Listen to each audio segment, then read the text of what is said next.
Well, if you have your Bible with you this evening, please turn with me to Micah chapter 2. Micah chapter 2.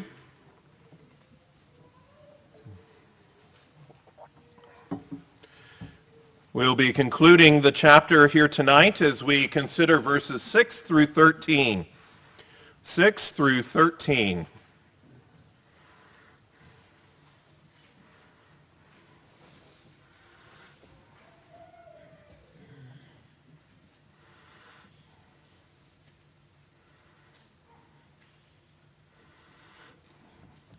Join me as we ask for the Lord's blessing on the reading and preaching of his word.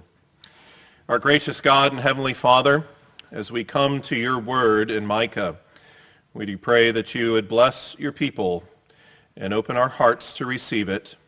Lord, we pray for your Spirit's work in applying it to our hearts and lives, that we would see, that we would understand, and that we would know how we are to walk and obey you, considering all that you reveal to us. And we pray this in Christ's name. Amen. Well, Micah chapter 2, beginning in verse 6.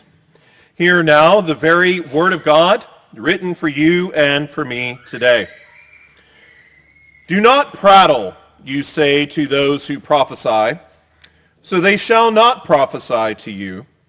They shall not return insult for insult. You who are named the house of Jacob, is the Spirit of the Lord restricted? Are these his doings? Do not my words do good to him who walks uprightly? Lately my people have risen up as an enemy. You pull off the robe with the garment from those